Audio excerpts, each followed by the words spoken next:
नमस्कार। कितनी सुंदर तस्वीर है, कितनी सुंदर माँ और कितनी मासूम सी प्यारी सी बेटी। मेरे जैसे कुछ लोग जिनके पास बेटी नहीं है, ऐसी तस्वीर जब देखते हैं तो कलेजे में एक पीर टीस उठती है कि काश मेरे पास भी ऐसी छोटी सी प्यारी सी सुंदर सी एक बेटी होती। लेकिन जब आप इस बेटी का कारनामा सुनेंगे तो आपके ये टीस कुछ हल्की हो जाएगी।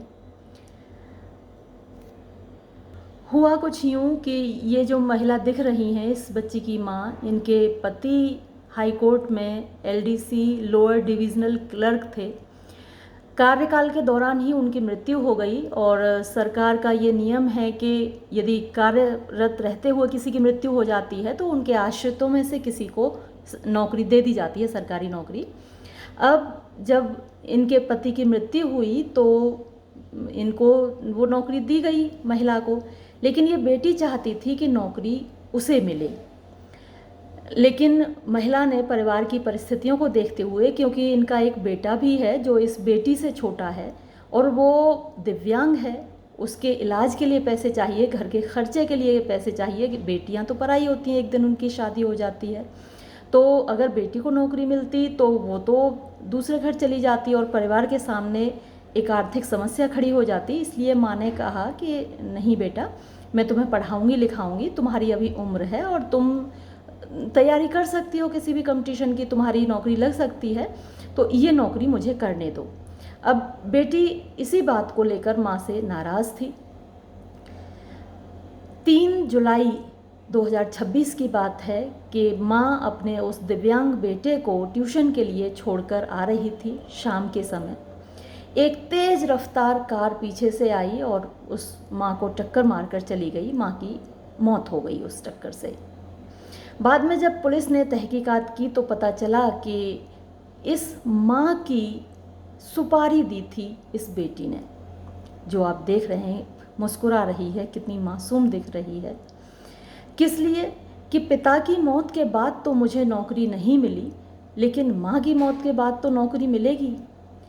अब आप ये सोचिए कि इस बेटी के पास समय था, उम्र थी इसकी, मेहनत कर सकती थी, पढ़ सकती थी और ये खुद अपने लिए नौकरी ढूंढ सकती थी, लेकिन इसने एक शॉर्टकट चुना, एक छोटा रास्ता चुना कि माँ को मार दिया जाए तो नौकरी मुझे मिलेगी।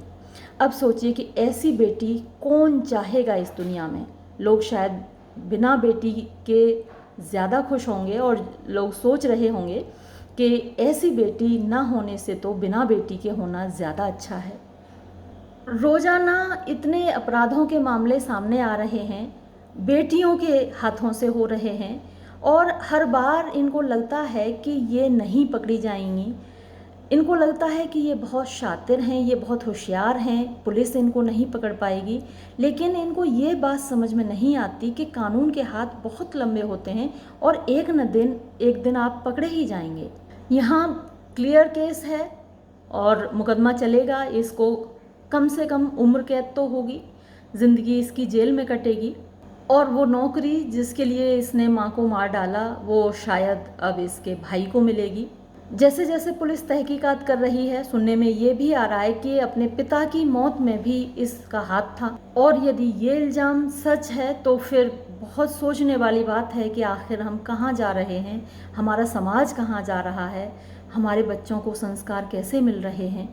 तो मेरी यही गुजारिश है कि आप मेहनत करें, संस्कारवान बने, हमेशा ईमानदारी से अपने लक्ष्य को हासिल करने की कोशिश करें, कभी शॉर्टकट ना सोचें और अपराध के रास्ते पर तो कभी ना चलें, क्योंकि अपराधी एक न एक दिन पकड़ा ज़रूर जाता है।